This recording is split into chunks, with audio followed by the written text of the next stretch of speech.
My name is Alkebu-Lan.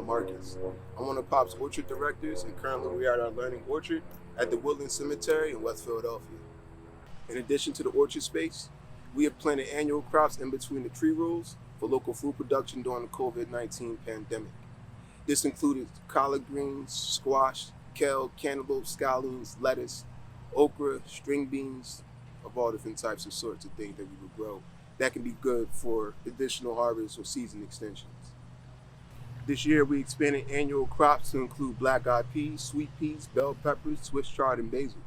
Additionally, in partnership with True Love Seeds, we are growing several crops for seed production, including Clemson spineless okra, ground cherries, Landry string beans, and a Palestinian squash called pusa squash.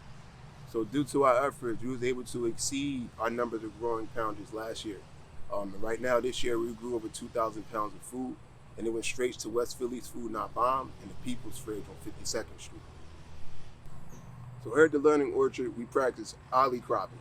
So we have the perennial beds and the annual beds in the middle, and over time, those fruit trees, nuts, and berries will get too big and shade in those annual rows that are already there. So what we're gonna do for future, if we're gonna plant flowers, more perennial herbs, bioaccumulators, and perennials of all different types of sorts that can survive in these shady conditions. Thank you guys for watching the video, watching me, supporting my team, supporting all of this. Also everything grows better together. We are a hive, so we gotta stay connected, especially during these really, really hard times. Remember, love is everything. Hi, I'm Phil Forsyth, Co-Executive Director of the Philadelphia Orchard Project. We're here today at the Woodlands at our headquarters, and I'm going to talk a little bit about all the other things we have going on. So in addition to the Pop Learning Orchard, we've been developing other infrastructure here at our headquarters. And this includes the edible plant nursery behind me, where we grow and propagate thousands of plants, including fruit trees, berry bushes, perennial flowers and herbs that then get planted all across the city at our community orchard partner sites. So this spring we added a solar shed. So we're here on a former tennis court. Next to us is a former softball field. So we converted one of the dugouts of that softball field into what we call a solar shed. So we had a team led by Petrie, Matt, and Joe, and volunteers including Ella, Heidi, Simone, and Eric that helped us build this over the course of a week. And it now powers our irrigation system for our nursery. Also, we run our compost tea brewers from that, and eventually we'll power other infrastructure on site. We're completely off-grid here at our headquarters.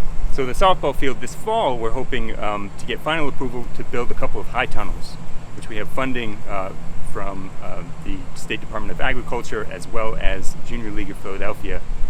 One of the high tunnels will be where we'll use it to propagate more nursery materials, to grow more plants for the city. And then the other one will be able to play around with growing crops we've never been able to grow before. So Zone 8 crops, which include things like pomegranates, loquats, hardy citrus, Chilean guavas, and others. And so this will allow us to test what's possible here, getting ready for future climate change, and grow some really exciting new crops to share knowledge with our partners in the city. So thank you very much. Come out, check us out on Saturday. You can see all the infrastructure in person and learn more about what we're doing and our future plans.